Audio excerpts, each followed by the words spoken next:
The Happy Prince. It's very cold. I don't feel quite warm. It is because you have done a good thing, said the prince. The statue of the Happy Prince stood high above the city. It was covered with gold. The eyes were bright blue jewels, and a red jewel hung from its waist. Everyone thought this was very beautiful. "Why aren't you like the Happy Prince?" Mother said to the little boys when they cried. Sad Man looked at the statue and said, "I am glad that someone in the world is happy." One night, a little bird flew alone to the city. The other birds were all in Egypt now. "Where can I stay tonight?" they thought. Then he saw the statue. "I will stay there," he thought. It is high up, so there is plenty of the fresh air. He landed between the feet of the Happy Prince. "I have a golden bedroom," he thought. But as he put his head on his wings, a large drop of water fell on him. He looked up. "It is very strange," he thought. "There's not a cloud in the sky, but it is raining." Then another drop fell. "I cannot stay in a statue that doesn't keep me dry," he thought. "I must find another place." And he decided to fly away. But as he opened his wings, a third drop fell. He looked up and saw. What did he see? The eyes of the Happy Prince were full of tears. Tears were running down its golden face. The face was very beautiful in the moonlight, and the bird felt sorry for him. "Who are you?" asked the bird. "I am the Happy Prince." "Why are you crying?" "I am wet with your tears." "When I was alive," said the prince, "I had a heart like every other man. I didn't know what tears were. I lived in a palace where there was no sadness. In the daytime I played with my friends in a beautiful garden, and in the evening I danced. With a high wall behind the garden, I didn't know what till on the other side. So I was called the Happy Prince. I was pleased with the world. Now I'm dead, and they put me up here. I can see all the unhappiness on the city. My heart now is made of cheap metal, but even that poor heart can feel. And so I cry." "Oh," said the bird to himself. "He is not gold. He is only gold on the outside." "Far away from here," said the Happy Prince in a low voice. "There is a poor house in the street. Through an open window I can see a woman at a table. Her face is very thin, and she has rough red hands.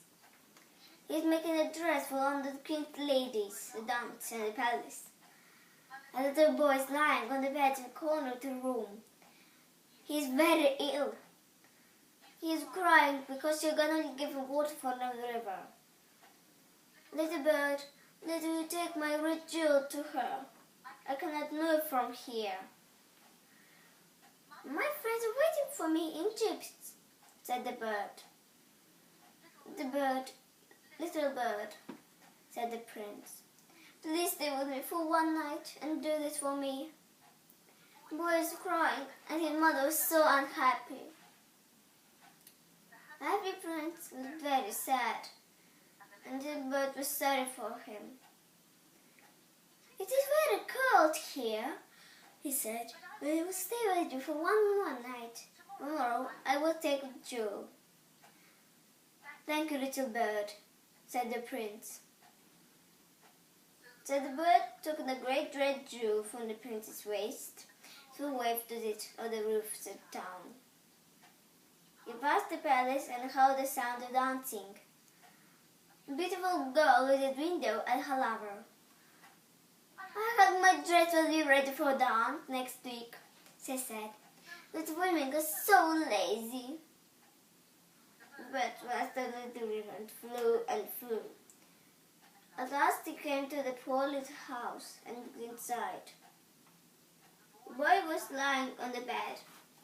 Mother was asleep. She was so tired.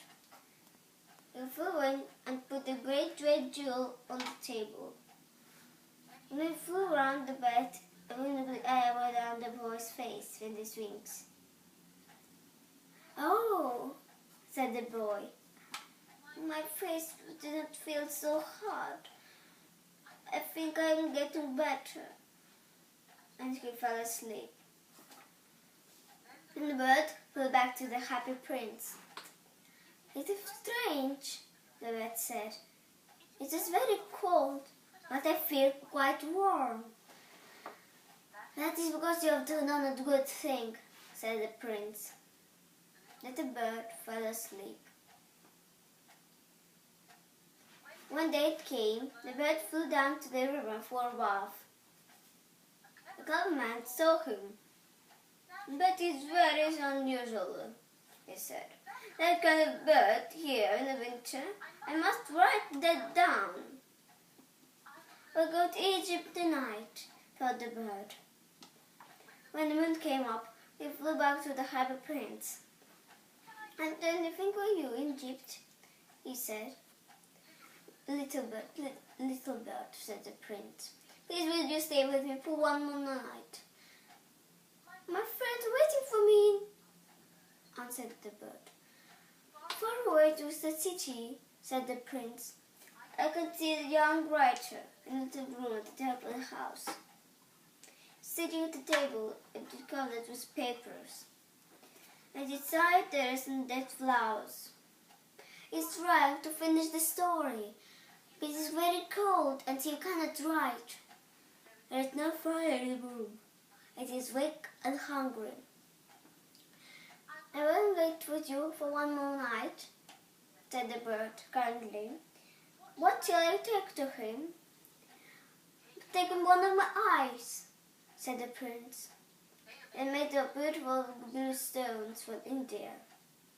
The young man can sell it and buy wood and food, and finish his story.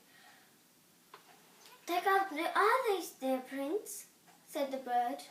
"I cannot do that," and began to cry.